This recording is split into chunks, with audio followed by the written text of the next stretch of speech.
Alright folks, Saturday morning here, and I was going to be planting seed today, but I'm not. The weather it keeps, well, it's going to be dry, that's for sure. I can forecast that much. But there was some chances of rain going into next weekend. I may have alluded to this already in another video, but I was going to go ahead and start planting that grass seed, and hope that we'd get that rain next weekend, and that, you know, we'd get it up and we would start getting some rains. But they got it dry, so I'm just gonna bide my time. Let's see, next weekend I'll put it around the 15th, 16th of October, so that's pushing it. Like I said, you got the co-op said anything after about October 20th, forget it. So I don't know. I don't know. The wind's blowing pretty good today. It kind of gusting every now and then from the effects of this hurricane going off the coast, so it's kind of pulling that air in. But anyway, today on this video, and I've got the GoPro back out, by the way, so I can work and talk, put it that way. I am going to be hauling hay today, and I'll be helping my uncle briefly with the combine. I hope it's briefly. We will have to move it at some point, and we're going to check some things over. But anyway, while he's picking, I'm going to be hauling hay in, because that appears to be the next most important thing for me to be doing right now, because probably 75% of my hay is still in the field, so I'll try to get some of that up. What I want to talk about today was the new tractor. I figured I'd just go ahead and let you folks know that I have already purchased a new to me tractor. It, for all practical purposes, was brand new, but it was a 2015. When I drove it, it had 9 hours on it. I think it had 10 when it was delivered to me. But so it was kind of sort of used, you could say, but it was one of those things where it was kind of loaned out as a demo thing for an event, and had some hours put on it, and it got a little dirty and dusty, but you know, I drove it, everything seemed fine, and I purchased it. This may be a little bit of a long video, so if you've made it this far, just bear with me. You're going to hear the outcome of this, because this new tractor has already turned into a saga, obviously. So I'm going to try to just lay it out as it has happened and let it be at that. I ain't happy about it. I was going to say that right off the bat. So again, I don't want to use the term that I'm replacing the Massey. And at this point, depending on how some things unfold, I don't know, I'm tempted to keep it, but I really don't need to, especially now that our beans are turning out as bad as they are. I really just need to let it go. I hate to say that, but anyway, so I've already said I'm downsizing. I've got a smaller tractor. When I went into it, I said, okay, I'm keeping the 6415 course, which I'm in right now. This is turning out to be kind of like the 4020 of John Deere's. It's just been fairly bulletproof. I mean, it just works. Of course, watch it break down today. But anyway, but yeah, I decided I was going to get something just big enough to mow hay, move hay, rake hay, ted hay,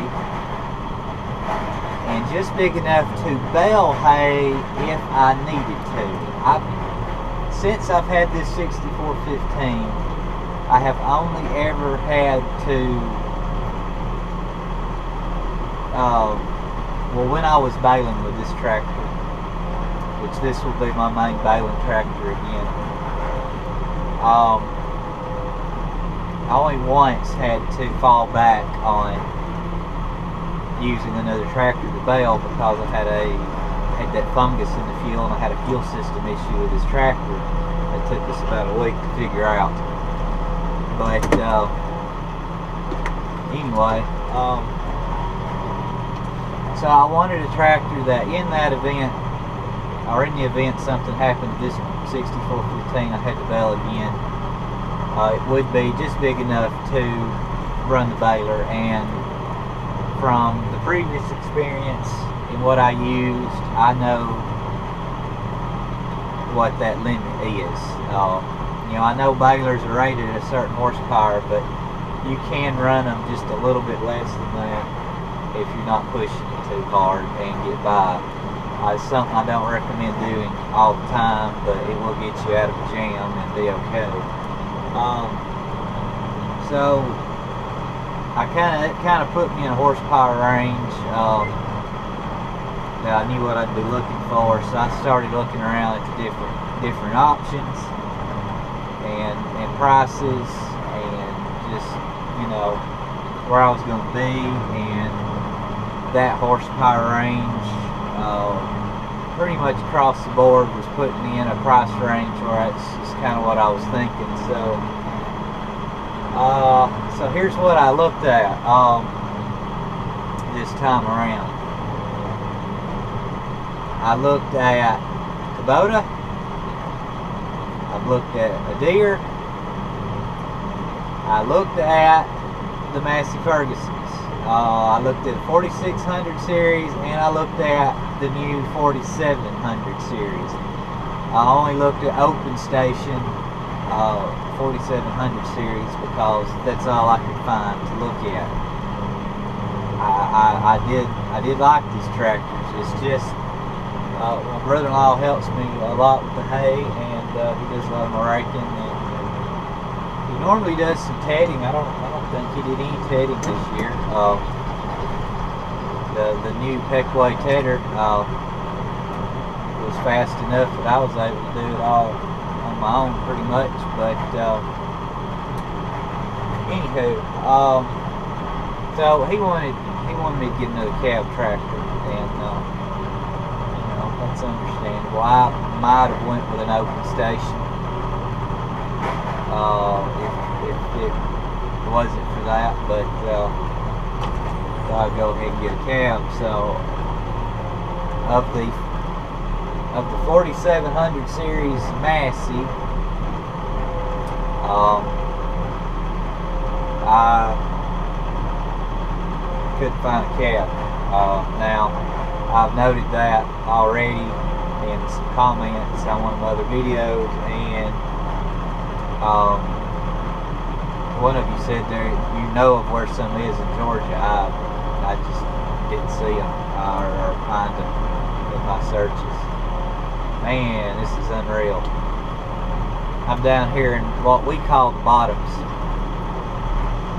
You might can tell I've been working my way down this mountain for a little bit, but there's a creek down here. I ain't been down here in a while.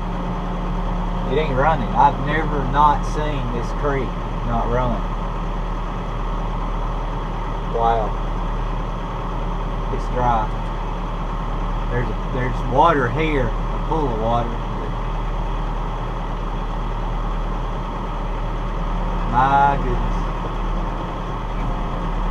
Man, it's dry. I don't know if y'all can see that out the back window.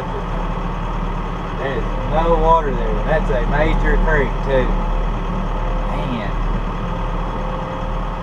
Oh, anyway, before I get down looking at that.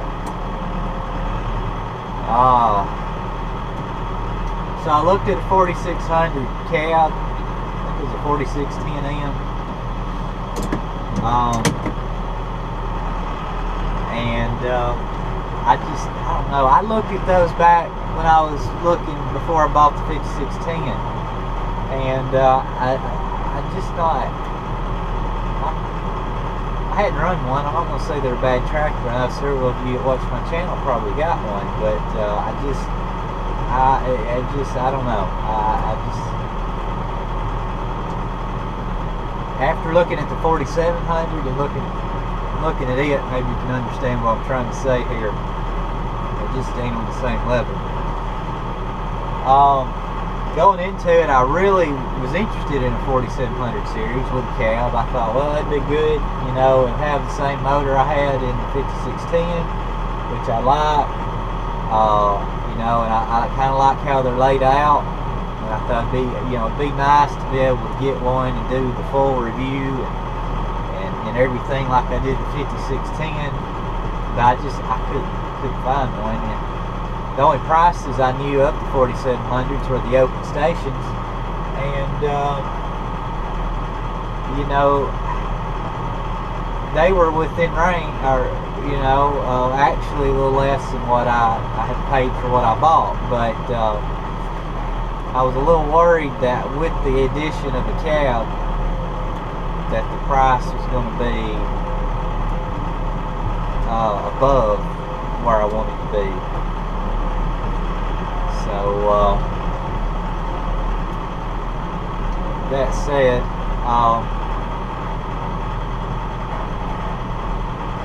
looking around, getting down here where some of this hay is left, trying to decide how I want to attack this first. So going up here. But anyway, so I don't know, I have no price at all on a cab 4700 of any of the models. But it's the way things are right now. If I don't keep the 5610, which I'll explain shortly here, you know, it's still a possibility I might wind up with a 4700. And somebody's going to have to contact me. I'm just going to throw this out there from Massey Ferguson, their dealers, if they've got a cab 4700 series, and give me some good numbers, because I can't find any numbers on that cab 4700. And I realize that maybe they're just starting to roll in, but you know, if the guys in the AGCO Massey Ferguson world want me to have one and do reviews on it, and I mean, they've seen what I did with the 5610. They're going to have to get with me, tell me what's available, and give me some good numbers, because like I said, I've made a decision on a tractor, done purchased it, and it ain't working out, which I'm going to get to that in a few minutes. But anyway, that's where I am there. I drove a Kubota. What was it? 70-60? 70-40, 70-60? It was new.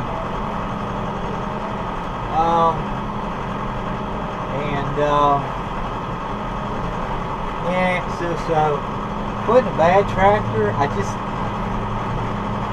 I was not happy with the cab. That was kind of the way I was with the 4600 Massey. I just didn't like the cab, how it was laid out very well. And the plastics and all seemed kind of cheap. And the headliner, it felt like it was going to pop out of place or something. I don't know. I just wasn't pleased with the Kubota. I also wasn't pleased with the transmission option that was available. I know that there was a better option, but the transmission that was available at the time I wasn't too pleased with it. So anyway, hold on to that note. I gotta jump out unhooked from this trailer real quick. Okay, so back in here. So yeah, on the Kubota, I wasn't just happy. I think it was an 8-speed transmission power reverser. And the power reverser was kind of a mechanical lever instead of an electric lever, which was a little hard to, just a little stiffer to operate. It was bad, but I don't know. It being mechanical, which I don't know if it went down mechanically and then became electronic, or if it was strictly mechanical. If it was strictly mechanical, it might have been a good thing, what I know now. But anyway,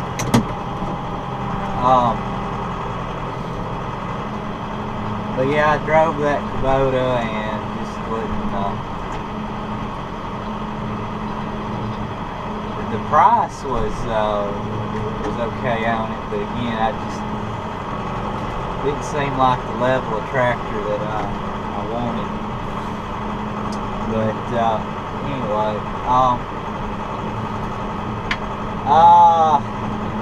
New Holland case, same thing. Did not look. I don't know if they really had anything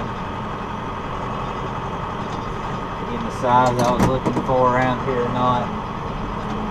And if I had went with one of those, it would have been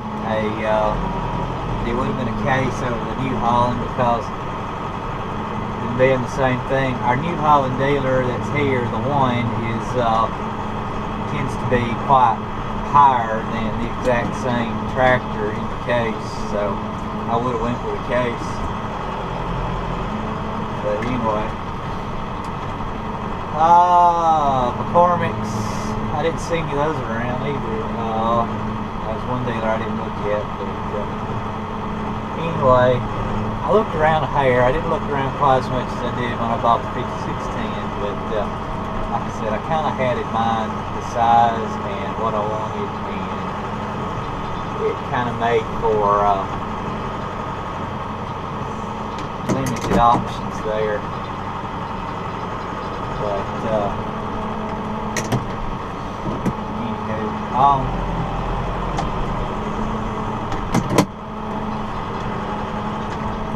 anywho, and some of the brands, a lot of them, that horsepower range,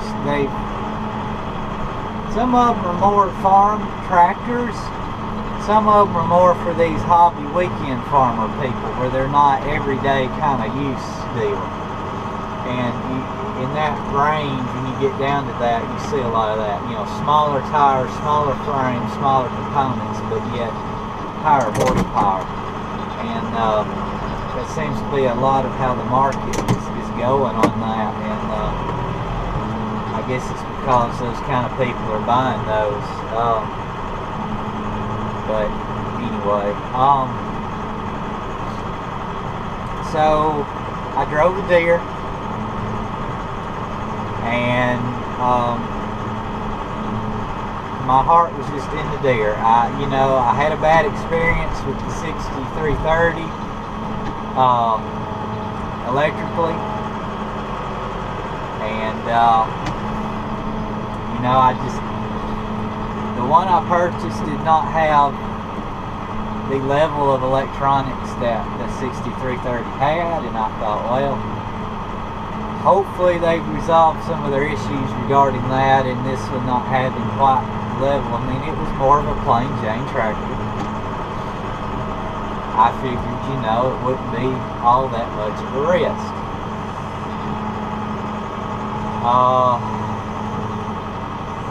So, cat's out of the bag on that. I bought another deer. I'm not going to tell you what model it is just yet, but I did buy another deer. Here's the problem. I bought that tractor 3-4 weeks ago.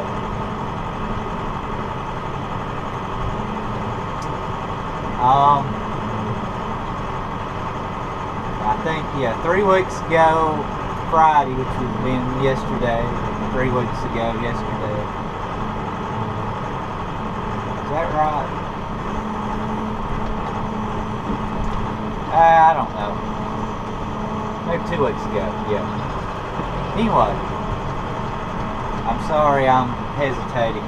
I'm thinking about what I'm actually physically doing here and trying to talk at the same time. And this will be a long video. But anyway,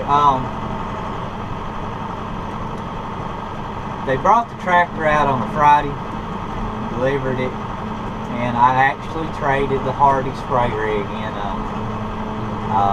They made me not the best offer in the world on it, but it was fair, and I let it go. I had had the Hardy advertised for a little while, and I'd only got a couple of bites on it, and it's one of those things where I offered it to them on trade. They gave me not quite what I was wanting or was asking for it, but probably close to what I'd have got out of it anyway, so I was like, come and get it. So, I'll stack those there. So I did trade the, dust come off the tractor. I tell y'all this tractor was dusty, isn't it?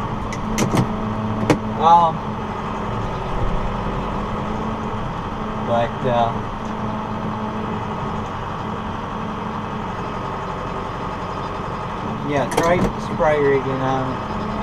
So they came and got that, and they brought the tractor out, and I didn't have to pay for having it brought out. I didn't have to get it myself because we were busy picking beans and all. But anyway, so we brought it out. Of course, I was at work that day. I think I hauled beans at night, so I didn't actually get to use it till that next Saturday. And I had picked up some fertilizer. Again, thought it was going to rain. And I had a buggy load of fertilizer, and I thought, well, I'm going to take this new tractor out, and I'm going to put this fertilizer out with it and see how it does. It did fine. No issues, everything worked as it should, no big deal. I can't remember what I did that evening, but I went back to using one of the other tractors for something else. I may have been plowing on the fields, but anyway, that's all I used it for on Saturday. Yeah, I was plowing fields, that's what I was doing. So,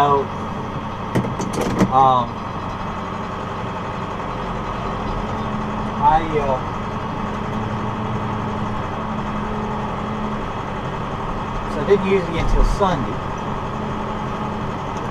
and I got a cultipacker out, and I thought, well, I'll just pull this cultipacker around with it. And it was Sunday night, so it was dark, so I had the lights on it. And I wasn't out very long with it. It was a small field, about 3-acre field that I'd plowed up. I was going to run the cultipacker over it. Preparation for seeding, and it died on me, pretty much. I almost got done with the field, and the battery light and caution light came on the dash, and I thought, oh great, the alternator ain't charging. And I was almost done. And I didn't even realize the lights were getting dim on me. I didn't notice that it was getting harder to see what I was doing. Just didn't put 2 and 2 together. But boy, I am missing that multi-function joystick Massey right now. Got to throw that out there. But anyway, yeah. So I had lights come on there regarding that, and so So I thought, well, I'm just almost done with this field. I'll get it back to the house and try to see what's going on. Well, I didn't make it back to the house. I did, but barely. I mean, barely made it back to the house.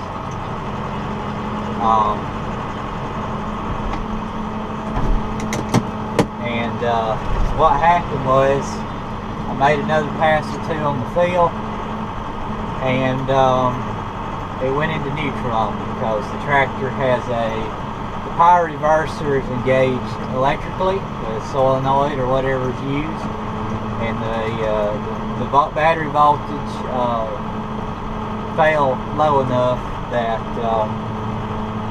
it started kicking in and out of gear. So I had to turn the lights off of the tractor. I took an LED light, one of these little headlights that you wear, and I strapped it to the loader on the front of the tractor, and I actually drove it back to the house with that LED light on the front of the tractor. That's all I had. And barely got it back with that. It was popping in and out of gear on all the way with the power reverser. But it would pop out, I'd wait just a few seconds, and it would go back in, and I just kept limping along. So I got it back, got it to the shed. And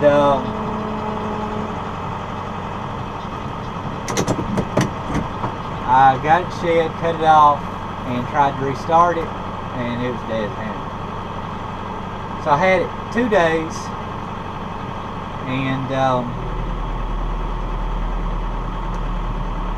you had to go back. I called the deer store up I bought it from. I called the dealer I dealt with, and I said, hey, things pretty much died on me. Here's what happened.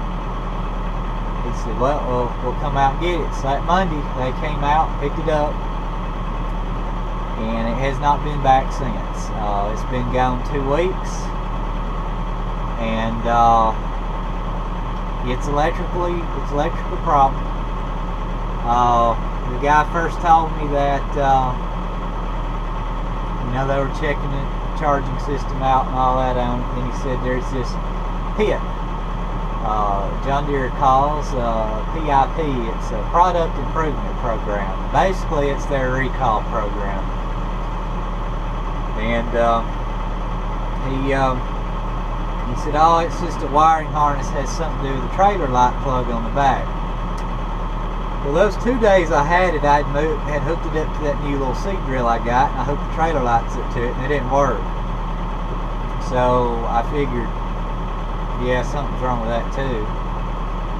Well, as time has progressed, it turns out that this must be a pretty major wiring harness, because the computer module of the tractor is in the front of the tractor, and I know they're dealing with that. So it's a wiring harness that runs all the way from the back of the tractor to the front of the tractor. Probably has a lot of main buses on it, and I know they're working in the cab too to get to it, and he just said, oh, it's going to take some time. Well, they had it a week. They said, oh, it's going to be the next Monday, a week out to get the new wiring harness. They got it. I checked with them earlier this week. They said they got it. By Tuesday, they told me it was the wrong wiring harness. So at this point, I really don't even know if they have the right wiring harness. Every time I ask him about it, he just says we're working on it. He did tell me earlier in the week, even after they realized they got the wrong wiring harness, that they felt I should have it by this weekend. I ain't got it. Unless it shows up today, and I highly doubt it's going to show up today. I don't have it. So I'll fill y'all in on what model deer it is later. But, I got out of deer. I got out of the 6330 for electrical issues. I give them the benefit of the doubt and bought another one. 2 days, electrical issues. My faith in deer is very, very, very low right now. I've had more problems this year than I can shake a stick at, but I didn't need that problem. So it's all under warranty. It ain't costing me nothing. But here's where I'm at. It's going to eventually come back.